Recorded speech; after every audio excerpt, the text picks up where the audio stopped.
চট্টগ্রাম নগরের ব্যস্ততম এক সড়কে যানবাহনের ছোটাছুটি, মানুষের কোলাহল, সবকিছুর মাঝেও হঠাৎ করে চোখ আটকে যায় যেন এক দৃষ্টিনন্দন স্থাপনার দিকে।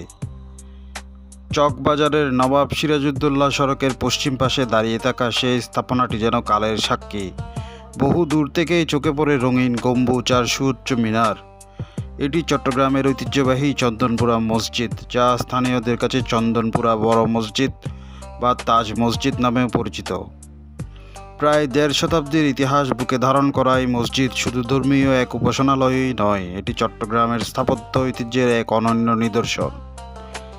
এর কারুকাজ, রঙের ব্যবহার এবং স্থাপত্যশৈলী প্রতিদিনই দর্শনার্থী ও মুসল্লিদের মুগ্ধ করে।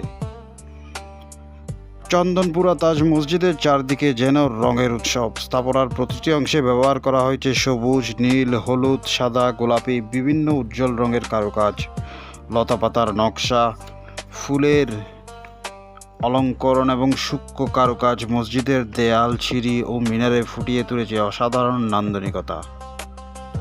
দূর থেকেই দেখা যায় বহু গম্বুজ ও মিনার বেষ্টিত এই মসজিদ। ইতিহাস অনুযায়ী ১৬৬৬ সালে শায়েস্তা খানের নেতৃত্বে মুঘল বাহিনী আরাকানদের কাছ থেকে চট্টগ্রাম দখল করে এবং এখানে মুঘল শাসন প্রতিষ্ঠিত হয়। এরপর শাহী ফরমানের মাধ্যমে এলাকায় বেশ কিছু মসজিদ নির্মাণ করা হয়, যার মধ্যে হামজা খানের মসজিদ, আন্দরকিল্লা শাহী জামে মসজিদ ও অলিকা মসজিদ উল্লেখযোগ্য। যদিও এই সময়ে স্থাপত্যশিল্প গড়ে ওঠে, তবে চন্দনপুরা তাজ মসজিদের প্রথম সংস্কার করা হয় ব্রিটিশ আমলে মাস্টার হাজী আব্দুল হামিদের উদ্যোগে।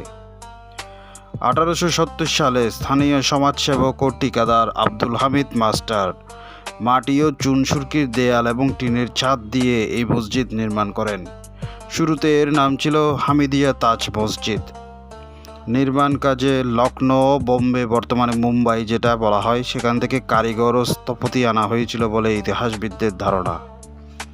সময়ের পরিক্রমায় মসজিদটির আরও বিস্তৃতি ঘটে। ১৯৪৬ সালে আব্দুল হামিদের বংশধর ও ব্রিটিশ সরকারের ঠিকাদার আবু সৈয়দ দোবাশের সংস্করণ কাজ শুরু করেন। কলকাতা, দিল্লি সহ বিভিন্ন স্থান থেকে নির্মাণ সামগ্রী ও কারিগর এনে প্রায় ৫ লাখ টাকা ব্যয়ে মসজিদটি নতুন রূপ দেওয়া হয়। তৎকালীন সময়ে ৫ লাখ বিশাল পরিমাণের একটা টাকা।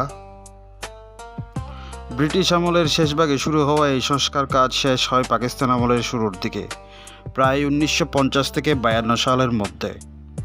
অন্যদিকে আবু সৈয়দ দোবাশ একই নকশার অনুসরণে নগরীর কোতোয়ালি মোড় এলাকায় তার শ্বশুর বাড়িতেও আরেকটি মসজিদ নির্মাণ করেন। তবে আকারের দিক থেকে সেটি এই মসজিদের তুলনায় কিছুটা ছোট ছিল। চন্দনপুরা তাজ মসজিদের অন্যতম আকর্ষণের গম্বুজসমূহ। মসজিদের ছোট বড় মিলিয়ে প্রায় ১৫টি গম্বুজ রয়েছে বলে স্থানীয়দের ধারণা। এর মধ্যে কেন্দ্রে একটি বড় গম্বুজ রয়েছে, যা নির্মাণে প্রায় ১৩ মণ রূপা ও পিতল ব্যবহার করা হয়েছিল বলে ইতিহাসে উল্লেখ আছে। প্রতিটি গম্বুজে ওঠার জন্য রয়েছে আলাদা সিঁড়ি। গম্বুজ ও সিঁড়ির গায়ে মুঘল স্থাপত্যের নান্দনিক নকশা ফুটিয়ে তোলা হয়েছে। গম্বুজের চারপাশে লেখা রয়েছে জান্নাতের সুসংবাদপ্রাপ্ত ১০ সাহাবীর নাম। মসজিদের দুই পাশে রয়েছে সুউচ্চ মিনার। অতীতে মাইক ব্যবহারের প্রচলন না থাকায় মুয়াজ্জিনরা এসব মিনারের একদম উপরে উঠে আজান দিতেন। এই মিনারগুলো প্রায় ৭ তলা সমান উঁচু বলে স্থানীয়দের ধারণা। বর্তমানে এই মসজিদে নিয়মিত নামাজ আদায় করেন বিপুল সংখ্যক মুসল্লি। প্রতিদিন গড়ে প্রায় ৮০০ থেকে ৯০০ জন মানুষ এখানে নামাজ পড়েন। আর শুক্রবার, জুমার দিনে মুসল্লিদের সংখ্যা ৫,০০০ ছাড়িয়ে যায়। তখন মসজিদের ভিতরে জায়গা না হলে আশেপাশের সড়কেও জামাত অনুষ্ঠিত হয়। মসজিদটিতে রয়েছে দুর্লভ ইসলামী নিদর্শন সমৃদ্ধ সংগ্রহশালা, যা দেখার জন্য দেশের বিভিন্ন প্রান্ত থেকে পর্যটকরা এখানে আসেন।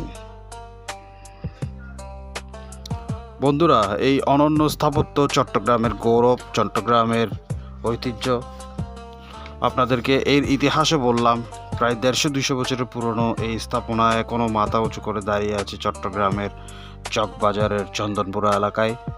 ভিডিও ভালো লাগলে চ্যানেল সাবস্ক্রাইব করবেন, আমাকে এগিয়ে যেতে সাহায্য করবেন। ধন্যবাদ। আমার চ্যানেলে আপনারা যদি সার্চ করেন তাহলে দেখবেন অনেক রকম মসজিদের ভিডিও, বিভিন্ন ধর্মীয় উপাসনালয়, বিভিন্ন ঐতিহাসিক ভিত্তিক ঐতিহ্যভিত্তিক বিভিন্ন স্থাপনার ভিডিও রয়েছে। আশা করি এগুলো দেখবেন। ধন্যবাদ, সবাই ভালো থাকবেন।